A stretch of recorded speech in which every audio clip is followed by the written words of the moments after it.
আমি আবারও চলে এসেছি একটি নতুন রেসিপি নিয়ে। আজকের রেসিপি কাঁঠালের। এই রেসিপিটা খেতে হয় দুর্দান্ত। গরম, গরম ভাত দিয়েও অসাধারণ খেতে। তো বন্ধুরা, এই রেসিপিটা একেবারে নতুন রেসিপি। চলুন কিভাবে আমি তৈরি করি দেখে নিই। স্কিপ করবেন না প্লিজ, প্রথম থেকে শেষ পর্যন্ত দেখার অনুরোধ রইল। চলুন বন্ধুরা, কিভাবে আমি এই কাঁঠালের রেসিপিটা তৈরি করি। কাঁঠালটা কিন্তু বন্ধুরা একেবারে ডাকর কাঁঠাল। এইসব কাঁঠালগুলো খেতে হয় দুর্দান্ত। তো বন্ধুরা, এখানে আমি কড়াইয়ে দিয়ে দিয়েছি সরিষার তেল, এর সঙ্গে দিয়েছি বড়ি। বড়িটাকে আমি ভেঙে নিয়েছি, দিয়ে আমি ভেজে নিয়েছি বড়িটা।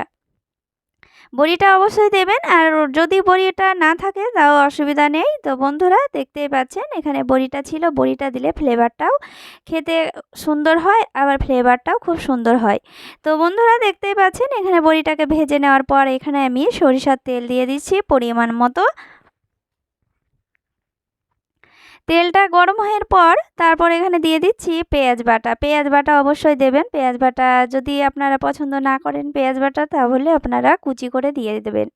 তারপর এখানে আমি দিয়ে দিলাম আদা রসুন বাটা, স্বাদ মতো লবণ, কালো জিরে অবশ্যই দেবেন, আর হলুদ গুঁড়ো, লঙ্কার গুঁড়ো আর জিরে গুঁড়ো। তো বন্ধুরা এই সব উপকরণ দিয়ে আমি খুব ভালো করে কষে নিচ্ছি। খুব সুন্দর করে মশলাটাকে কষে নিতে হবে। আমরা তো সাধারণত সকলেই জানি যে মশলাটা খুব সুন্দর করে কষে নিতে হবে, নাহলে টেস্টটাও বের হবে না, আবার কাঁচা কাঁচা গন্ধও করবে। তো বন্ধুরা দেখুন আমি এই মশলাটাকে খুব ভালো করে কষে নিচ্ছি। এইভাবে মশলাটাকে কষে নিতে হবে। আমি অল্প অল্প করে অফ ক্যামেরায় জল দিয়ে আমি মশলাটাকে খুব সুন্দর করে কষে নিচ্ছি। আর এখানে দেখতেই পাচ্ছেন আমি কাঁঠাল নিয়েছি। কাঁঠালটা একেবারে ডাকর, খুব সুন্দর, বেশি দেরিও হতো না পেকে যাওয়ার জন্য। তো বন্ধুরা দেখুন সেইভাবে আমি কাঁঠালটা নিয়েছি। ডাকর কাঁঠাল। এই ডাকর কাঁঠালটা খেতে হয় দুর্দান্ত। তো বন্ধুরা দেখুন এইভাবে আমি কেটে নিয়েছি, আপনারা পছন্দ মতো কেটে নেবেন।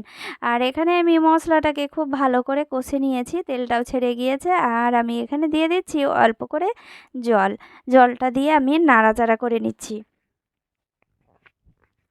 আর যে সকল বন্ধুরা আমার চ্যানেলে এখনও পর্যন্ত সাবস্ক্রাইব করেননি, তো বন্ধুরা সাবস্ক্রাইব করে বন্ধু হয়ে যেতে পারেন। আর আপনারা যদি বন্ধু হয়ে থাকেন তো আমি অবশ্যই আপনাদের বন্ধু হয়ে থাকবো। তো বন্ধুরা আমার চ্যানেলে যারা প্রথম থেকে বন্ধু হয়ে আছেন, পাশে আছেন, তাদেরকেও অসংখ্য অসংখ্য ধন্যবাদ জানাই।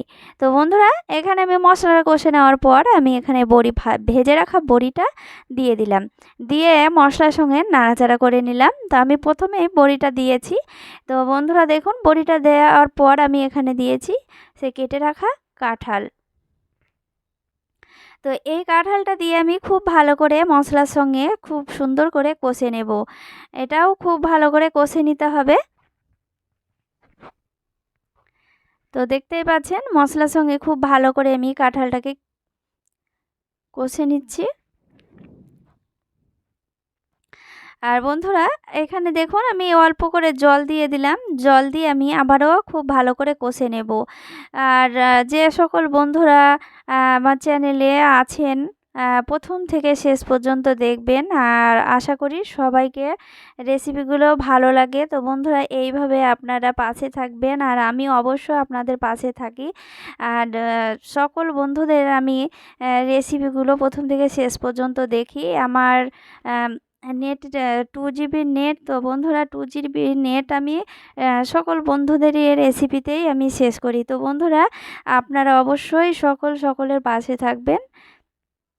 তো বন্ধুরা দেখুন আমি মশলার সঙ্গে কাঁঠালটাকে খুব সুন্দর করে কষে নিয়েছি।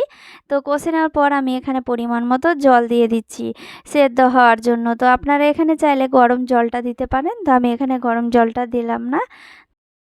তো গরম জলটা দিলে আর কি তাড়াতাড়ি কাঁঠালটা সেদ্ধ হয়ে যায়। তো বন্ধুরা দেখুন আমি নাড়াচাড়া করে কাঁঠালগুলোকে আমি খুব সুন্দর করে জলে ডুবিয়ে নিচ্ছি। এই যে দেখুন এইভাবে সমান করে নিচ্ছি। এই যে দেখতেই পাচ্ছেন এইভাবে সমান করে নিয়ে আমি ঢাকা দিয়ে দেব।